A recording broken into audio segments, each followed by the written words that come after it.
सुरुवातीला टॉप 9 मोठ्या बातम्या पाहूयात। अयोध्येमध्ये आज राम मंदिरावर पंतप्रधान मोदींच्या हस्ते ध्वजारोहणाला सरसंघचालक मोहन भागवत यांच्यासह देशभरातील 8,000 विशेष पाहुण्यांना निमंत्रण। दुपारी 12 ते 12:30 या मुहूर्तावर ध्वज फडकवला जाणार।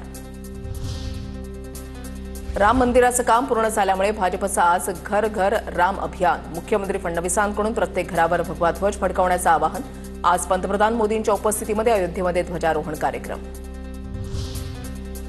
स्थानिक स्वराज्य संस्था निवडणुकीच्या अनुषंगानं आज सुप्रीम कोर्टामध्ये महत्त्वाची सुनावणी। अनेक ठिकाणी निवडणुकीमध्ये 50% आरक्षणाची मर्यादा ओलांडल्यानं दाखल झाली होती हस्तक्षेप याचिका।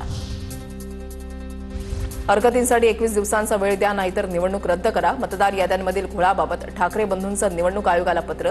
हरकतीसाठी फक्त 8 दिवस देण्यावर ठाकरे बंधूंना आक्षेप।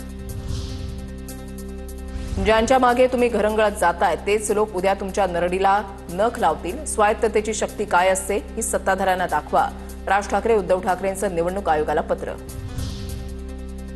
मुख्यमंत्र्यांकडून राहुल गांधींवर डेलेलू म्हणत टीका। जेनझींच्या शब्दांचा उच्चार। महापालिका निवडणुकीच्या पार्श्वभूमीवर मुंबईतल्या 100हून अधिक कॉलेजच्या युवकांशी फडणवीसांचा संवाद। सर्वोच्च न्यायालयामध्ये सुनावणीमुळे नागपुरातील राजकीय कार्यकर्त्यांमध्ये धाकधूक वाढली। नागपूर महानगरपालिकेमध्ये 75 जागांचं आरक्षण अपेक्षित असताना 82 जागांचं आरक्षण काढण्यात आलं। ओबीसींसाठी 40, अनुसूचित जातींसाठी 30, अनुसूचित जमातींसाठी 12 जागांचा समावेश। मुंढवामधील कथित जमीन गैरव्यवहार प्रकरणी खारगे समितीला विभागीय आयुक्तांनी अहवाल दिला नसल्याचं समोर। डिसेंबरच्या पहिल्या आठवड्यापर्यंत समितीला अहवाल देण्याची मुदत। 42 कोटी रुपयांचं मुद्रांक शुल्क भरण्यासाठी नोटिशीला उत्तर देण्यासाठी अमेडियाला हवी मुदतवाढ। आणखी 15 दिवसांची मुदतवाढ मागितली। मुदतवाढीबाबत आज निर्णयाची शक्यता।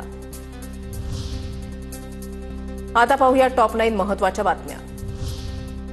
महाराष्ट्राचे माजी मुख्यमंत्री यशवंतराव चव्हाण यांची आज पुण्यतिथी। कराडच्या प्रीतिसंगमावर समाधीला अभिवादन करण्यासाठी अनेक राजकीय नेते येणार। कराडमध्ये यशवंतराव चव्हाण यांच्या पुण्यतिथी निमित्त आमदार डॉक्टर अतुल भोसलेंकडून अभिवादन। साबरमतीच्या धर्तीवर यशवंतराव चव्हाण समाधीस्थळाचा विकास करण्याचा आमचा मानस। डॉक्टर अतुल भोसले यांचं वक्तव्य। राज्य सरकारचे 20 पेक्षा कमी पटसंख्येच्या शाळा बंद करण्याचे आदेश। समायोजनाबाबत शिक्षण विभागाच्या पत्रकामुळे घबराट। संबंधित परिपत्रकावरून हजारो शिक्षकांमध्ये प्रचंड भीतीचं वातावरण। शेअर मार्केटमध्ये गुंतवणुकीवर 5 ते 13% परतावा देण्याचा आमिष दाखवून फसवणूक। 60 जणांची 3,99,00,000ची फसवणूक। या प्रकरणी मानपूर पोलीस ठाण्यामध्ये गुन्हा दाखल। मेळघाटसह महाराष्ट्रामधील खेडापाड्यामध्ये 5 वर्षांमध्ये विविध कारणांनी 84,304 बालमृत्यू। धक्कादायक माहिती सोमवारी उच्च न्यायालयामध्ये सादर। हॉटेल मॅनेजमेंट BBA BCS साठी एकच सीईटी परीक्षा। 28 ते 30 एप्रिल दरम्यान प्रवेश परीक्षा होणार। 4 अभ्यासक्रमांसाठी 2 स्वतंत्र प्रवेश परीक्षा आतापर्यंत घेतल्या जात होत्या।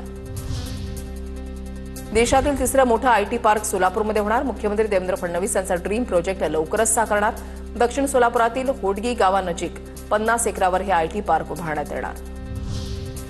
राज्यामध्ये प्रत्येक जिल्ह्यामध्ये प्राणी संग्रहालय उभारले जाणार। वनमंत्री गणेश नाईक यांची घोषणा। वन खात्याच्या जागेवरच प्राणी संग्रहालय उभारणार असल्याची नाईकांची प्रतिक्रिया।